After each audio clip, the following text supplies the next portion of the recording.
Neighbors were left shaken. It's a tragedy, and I feel so terrible for this family. Horrible, horrible tragedy.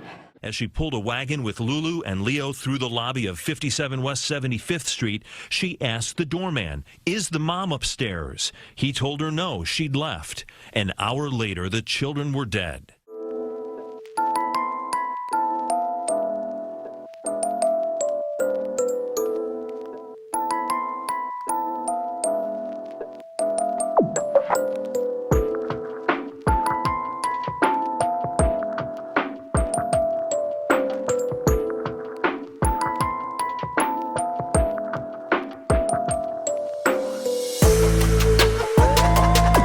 Welcome or welcome back, and thanks for being here. I'm Cassie, and this is A Wicked World. The story I have for you today is about two siblings who were in the care of their trusted nanny of 2 years when they were suddenly and viciously attacked and killed.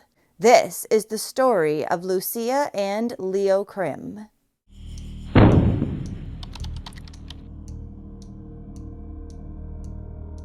Lucia Ursula, or Lulu, Krim was born on May 25, 2006 to her parents Kevin and Marina Krim. Her younger brother, Leo Hidalgo Krim, was born 4 years later on September 30, 2010. The two children also had a sister named Nessie, who was a year older than Leo. They lived along with their parents, Marina and Kevin, in their Upper West Side Manhattan apartment in New York City, which was located just a block away from Central Park. The family had moved there from San Francisco in 2010. Their father, Kevin, was a digital content executive at the television network CNBC. The children's mother, Marina, a former kindergarten teacher, was now a stay-at-home mom, art teacher, and blogger who chronicled the children's lives on her mommy blog entitled Life with the Little Krim Kids. Shortly after the family had moved to New York in 2010, when Marina was pregnant with Leo, she had been approached by a woman named Celia while she was attending Lulu's ballet class. Celia was a nanny, and her employer sent their daughter to the same dance class and bilingual preschool that Lulu went to. So Celia had begun chatting with Marina, and eventually she would ask her if she had a nanny for the children. When she told her that she did not, but she and her husband Kevin had been considering getting an extra pair of hands to help with childcare, Celia mentioned that her sister Jocelyn was looking for a job and would be perfect for the position. Shortly after, Jocelyn Ortega would be introduced to the Krim family, later being hired by them to begin nannying for their 3 children on a part-time basis. She then continued to work for the family for a couple of years. That, however, would come to an end one horrifying day in October of 2012. On October 25th, Jocelyn was watching Lulu and Leo, while their mother Marina brought their sister Nessie to her swim lessons. Lulu was supposed to have ballet class that afternoon, and it was decided that Marina would meet the nanny and the children there. Yet when Marina arrived at the dance studio that afternoon, the nanny and her children were nowhere to be seen. So she tried calling Jocelyn, but received no response, and her text messages to her would also go unread. Worried that something had happened, Marina hurried back home with Nessie to their apartment on 57 West 75th Street, arriving around 5:35 p.m. As she entered the home, it was dark and quiet, and she assumed that no one was there. So the mother, along with 3-year-old Nessie, returned to the lobby of the building to ask the doorman if he had seen the nanny and the 2 children. He confirmed that he had seen them. They had entered the building and gone upstairs just a little while earlier. Marina then returned to her apartment, and shortly after, a blood-curdling scream rang out. The mother had stumbled upon an absolutely horrifying scene. She walked into their bathroom and saw a bathtub full of blood. Inside was 6-year-old Lulu and 2-year-old Leo. They were lifeless, their eyes open and covered in blood. The children each had multiple stab wounds to their bodies. Their nanny, Jocelyn, was lying next to the tub on the floor with a knife in her hand. Upon Marina entering the bathroom, she had taken that knife and slit her wrists. Then she began violently stabbing herself in the neck and throat. Marina immediately grabbed Nessie, running out of the apartment building, screaming that her children were dead. She even started banging her head on a marble pillar as hard as she could, trying to wake herself up from the awful nightmare that she had just stumbled upon. The apartment building's doorman was the one who ended up calling emergency services after he saw the frantic mother. When first responders arrived on the scene, Marina and Nessie were escorted out of the building with a sheet covering their heads, trying to shield them from the horror. Little Lulu and Leo were then wheeled out together on one stretcher. Their neck wounds were so severe that at first the paramedics believed that they had been decapitated. 6-year-old Lulu had been stabbed more than 30 times, and 2-year-old Leo had been stabbed 5 times. The children's father, 37-year-old Kevin Krim, was currently headed home from a business trip in San Francisco, and he would be notified of the tragedy when he was later on disembarking his flight at JFK Airport. His wife Marina had also left him a frantic voicemail, which he would later discover. Lulu and Leo's nanny, Jocelyn, who was still alive after her attempt to take her life, would be taken to a nearby hospital where she underwent emergency surgery. She had cut part of her carotid artery and sliced her thyroid gland. She also had a fractured vertebrae, so she was originally placed into a medically induced coma following her surgery. When 50-year-old Jocelyn Ortega awoke 2 days later, she was handcuffed to her hospital bed. Her hospital bed where she would later be arraigned.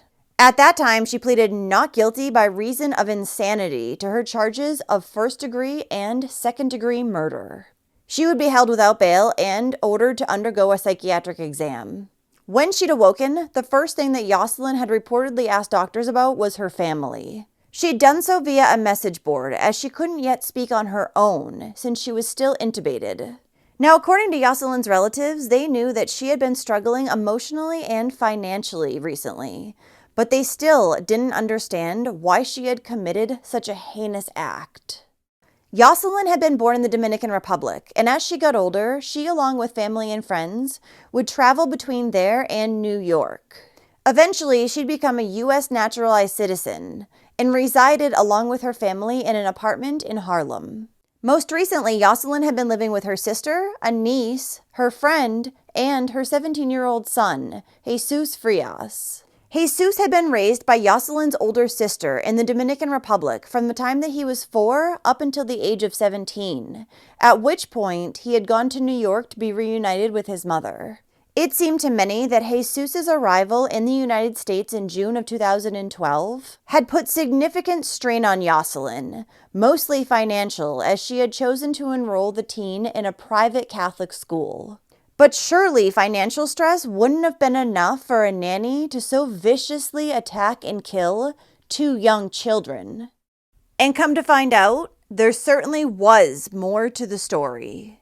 Because while many previously thought that Jocelyn had a pleasant working relationship with the Krims, it appeared that she had a different view on things. A detective had interviewed the nanny from her hospital bed, and she told him that she had had a massive fight with Marina the day before the killings. Jocelyn claimed that as she had left the home, Marina had ignored her when she said goodbye, and this made her very, very angry. This wasn't the only thing that had upset Jocelyn, though, as it seemed that the relationship between her and the Krim family had only been getting worse in the weeks leading up to the children's deaths. Jocelyn claimed that Marina had been chastising her for giving junk food to the kids behind her back. And she had also expressed concerns about how Jocelyn was interacting with the 3 young children. The nanny indicated that she had resentment towards Lulu and Leo's parents because they were always telling her exactly what to do. She allegedly even told a detective that Marina knows what happened. While Jocelyn was still being treated in the hospital, she had written on a whiteboard, "I had to do everything and take care of the kids. I worked as a babysitter only, and she wanted me to do everything. She wanted 5 hours of cleaning every week." She made it seem like Marina was a horrible person for making her take care of the children and clean the apartment on top of that. Jocelyn even held up her fingertips to the detective, showing him where she had been burnt from cleaning chemicals. It would later be discovered that Marina had made a special trip to the store to buy organic cleaning supplies to better accommodate Jocelyn's sensitive skin. Now the thing is, Jocelyn had asked Marina, who was paying her $18 an hour at the time, for more money because she was struggling financially. So Marina suggested that she do an extra 5 hours of cleaning of the apartment each week, and she would pay her $100. But apparently this answer did not please Jocelyn because she just wanted more money for the job that she was already doing. She didn't want to have to work more, even complaining that the extra hours would interfere with her doctor's appointments and would relegate her to being the cleaning lady. Relatives and friends of the Krims had always thought that Jocelyn was very close with the family, and it appeared that they treated her well, too. The Krims had paid for her plane ticket to the Dominican Republic so she could visit with her family on one occasion. Another time, they'd accompanied Jocelyn to her home country and had stayed with her family who'd welcomed them with open arms. But the nanny had completely betrayed the family's trust, telling a detective that Lulu, who suffered 30 wounds, including defensive wounds, had fought back when she attacked her. She claimed that 2-year-old Leo, however, had been sleeping when the attack first started. In April of 2016, Jocelyn would be offered a plea deal of 30 years to life in prison in exchange for her guilty plea. But she rejected the offer, so instead, in March of 2018, Jocelyn would go to trial. When she did, the prosecution stated that she had intentionally and savagely murdered the Krim children because she had resented their mother, Marina. However, her defense was claiming that Jocelyn was suffering from chronic mental illness when she had killed the children. While the nanny had no prior arrest record, her lawyer stated that she had a corroborated history of hearing voices and disassociating from reality since she was 16 years old. He also made the claim that Jocelyn suffered from depression, psychotic thinking, and hallucinations for much of her life. This statement was backed by Jocelyn's family too, who said that she'd been hearing voices since she was a teen, around the time that she had lost someone very close to her. Jocelyn's attorney also stated that on more than one occasion, she had seen visions that commanded her to do things, but she had always been guarded in her symptoms and reluctant to seek care. A forensic psychologist who had interviewed Jocelyn 3 weeks after her heinous acts said that she had previously experienced episodes of psychosis. She informed the doctor that at the time of the stabbings, her body had been penetrated by the devil, and she was hearing voices who told her we're going to kill a lot of people. There were multiple people inside of her talking, she said, male and female. Jocelyn also told this doctor, who had been hired by her defense team and interviewed her from her hospital bed, that she didn't know if she wanted to live or die. Additionally, the defense stated that at this time, Jocelyn couldn't fathom why she was handcuffed to a hospital bed and didn't know what day or year it was. The thing is, prior to standing trial, the nanny had been interviewed by 2 other psychiatrists who had found her mentally competent. So the prosecution maintained that she had intentionally killed Lulu and Leo. She hadn't been in a psychosis or hearing voices, but rather, her actions showed that she had been planning this prior to. Jocelyn not only left her cell phone behind at her own apartment that morning, but she had also taped several important documents to her doorknob. Like she was putting things in order, preparing to kill Lulu and Leo, then herself. Additionally, Jocelyn had asked the doorman if Marina was home yet, making sure that the mother would not walk in on what she was about to do. After she and the children had gone up to the apartment, Jocelyn grabbed 2 knives from the kitchen before bringing Lulu and Leo into the bathroom where she attacked them. She'd slit their throats to keep them from screaming as she ended their lives. Then, the nanny waited until the unsuspecting Marina arrived home, and she tried to end her own life in front of the mother. Like she sickly wanted to see what Marina's reaction would be to her 2 dead children. The prosecution told the jury that rather than the defense's theory of mental illness, Jocelyn resented Marina for being the mother that she could not be, and for providing for her children what she could not for hers. As soon as Jocelyn's son had come to New York, her stress and anxiety had mounted, and the financial strain of her son's private tuition heavily weighed on her. In recent months, she had even been forced to move out of her apartment and back into the one with her sister. Several witnesses reported that in the months leading up to the crimes, Jocelyn had reported hearing a black man's voice, and she often cried, asking for help and prayers. Some of Jocelyn's neighbors had noticed a change in her too. She began losing weight, was unhappy, nervous, and agitated.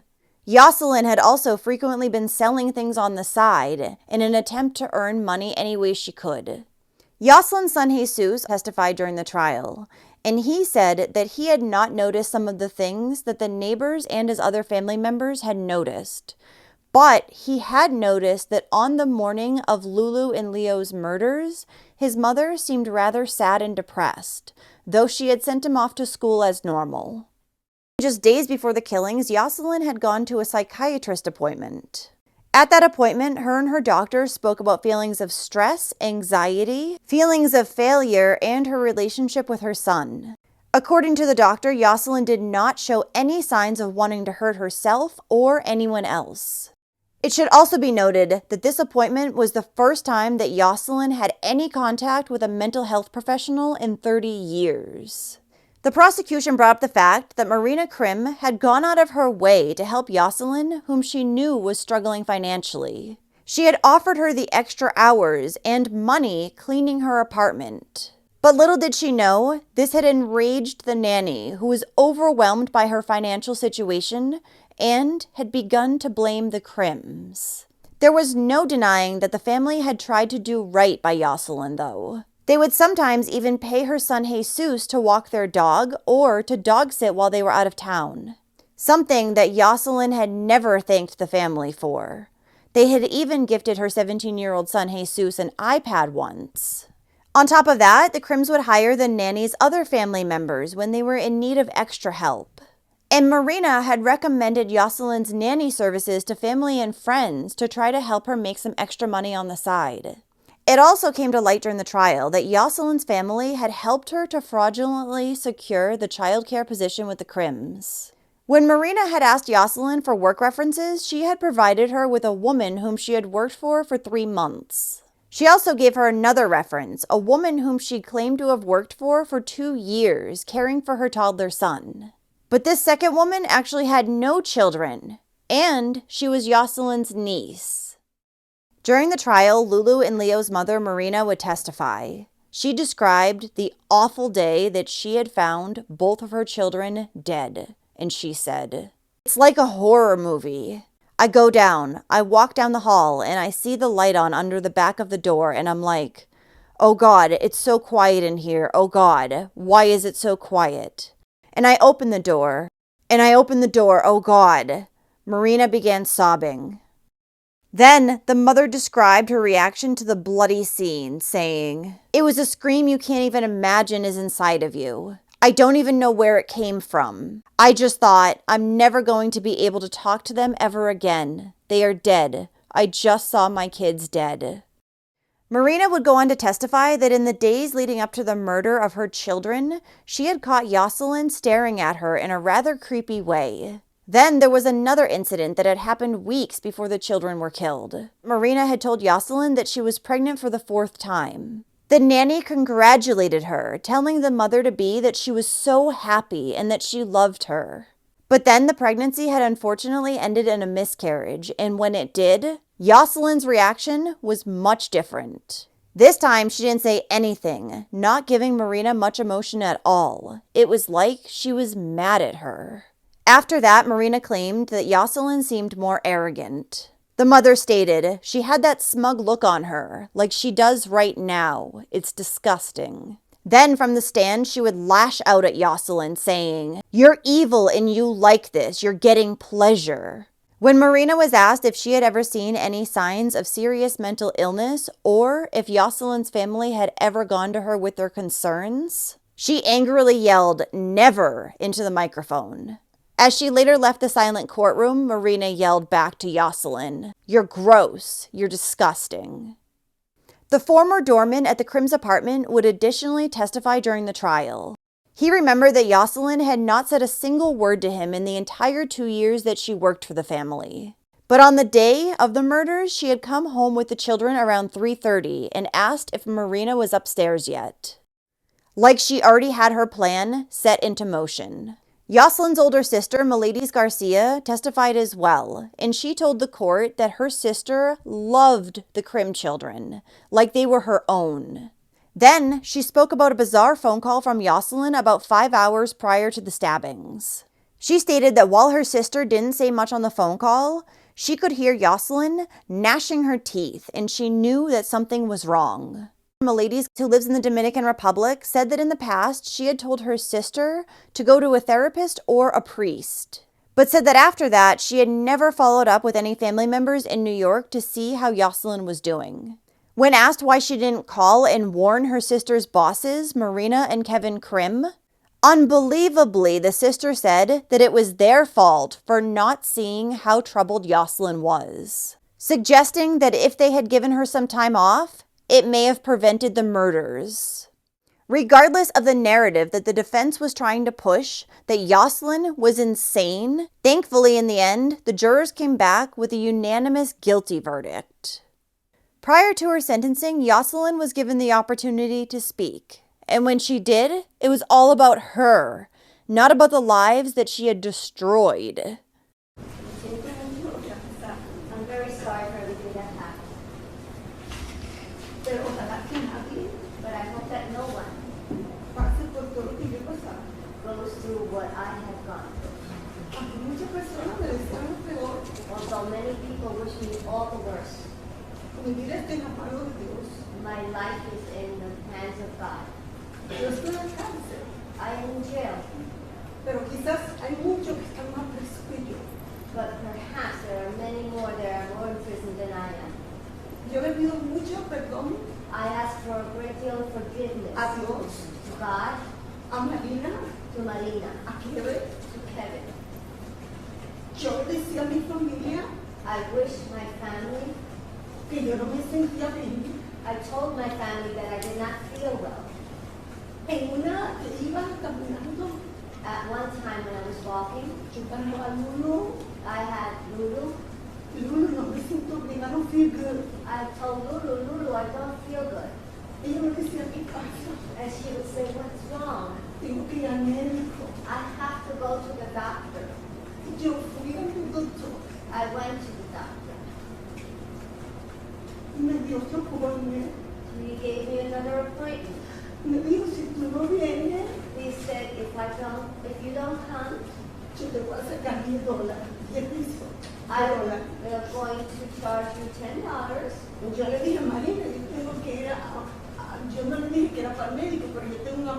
I told Marina, I didn't tell her that it was through the doctor, but I told her I had an appointment. But she had another appointment. And I was not able to go. I really feel it deep in my soul. And to the DA, may God bless him for everything he wishes me. Everything he has done, but God is up there. She was then sentenced to life behind bars without the possibility of parole. As the judge was handing down her sentence, he called Yoselin pure evil, then blamed her family for not helping her seek medical treatment for her anxiety and depression, and for hiding her conditions from the Krims. The children's mother, Marina, would give a tearful victim impact statement in which she would say in part, Family and I, we create and build. The defendant may think she destroyed Lulu and Leo, but she is a failure in this too. Lulu and Leo are powerful forces.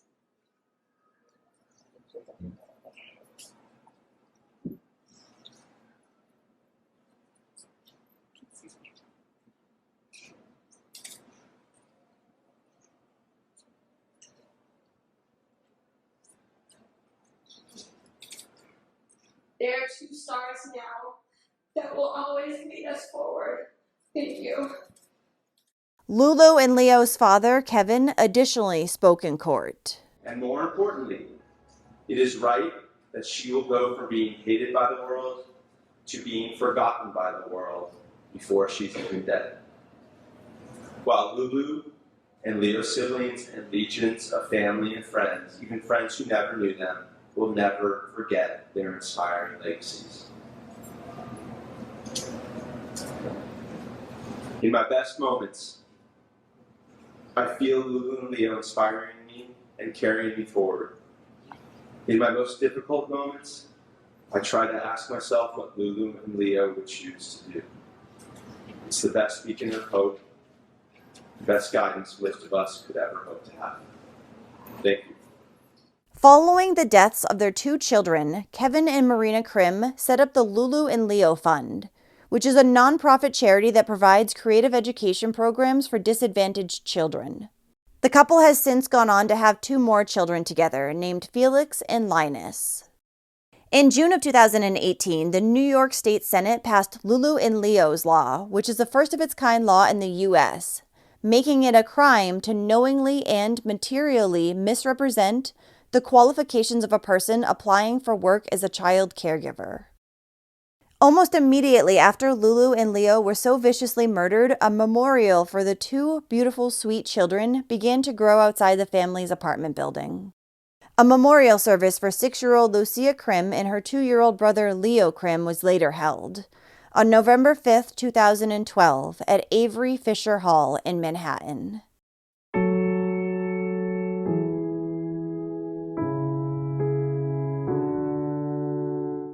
Well, thank you for listening to Lucia and Leo's story today.